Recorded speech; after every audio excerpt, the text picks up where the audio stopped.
আপনারা এক্সাইটমেন্ট থাকবে, ডেফিনেটলি থাকবে, বাট একটু কন্ট্রোল করবেন যাতে তারাও দু কথা বলতে পারে।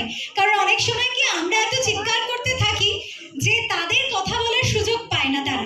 ঠিক আছে, আমরা তাদেরও একটু সুযোগ দেব, আর আমরা অবশ্যই মন খুলে ভালোবাসা দেবকে প্রকাশ করব, তাই তো? হাতের কাছে দেবকে পাবো, ছাড়া যায়? ছাড়া যাবে? আই লাভ ইউ দেব বলতে হবে তো। এখানে কারা কারা আই লাভ ইউ দেব বলবে আজকে?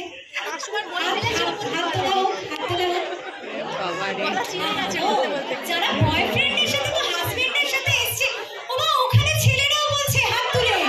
হ্যাঁ, তোমরা বলবে আই লাভ ইউ বল। আচ্ছা, এটা অবশ্যই এটা এখন চলে, আমি কোনো তর্কে যাচ্ছি না, বিতর্কেও যাচ্ছি না, বিতর্কে জড়াচ্ছি না, চলে। কিন্তু এখানে মেয়েদের হাতগুলো একটু দেখবো, কারা বলবে আই লাভ ইউ দেব। ওপরটাও দেখতে পাচ্ছি, কিন্তু দেখি আই লাভ ইউ দেব বলা হবে, তাই তো? আচ্ছা, বাড়ি গিয়ে বয়ফ্রেন্ড বা হাজবেন্ডরা ঝগড়া করবে না?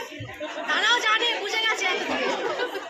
হ্যাঁ, করবে না? একটু শুনতে পেলাম করবে না, মানে তারা ইউজ টু, জানে দেবকে দেখলে আমাদের ছেড়ে দেবে, পাত্তা দেবে না, তাই তো? ঝামেলা করলে ব্রেকআপ। ও ঝামেলা করলে ব্রেকআপ? হ্যাঁ, আবার ঝামেলা করলে ব্রেকআপ, মানে ভয়ে থাকতে হবে। আই লাভ ইউ দেব বলুক, যতবার খুশি বলুক, কিছু বলা যাবে না আজকে, তাই তো? একদম ঠিক। এই যে আবেগটা, এই যে ভালোবাসাটা, সত্যি আজকে সেই মানুষটা তৈরি করেছে, যার জার্নিটা আমরা বহুদিন আগে থেকে দেখেছি তাকে।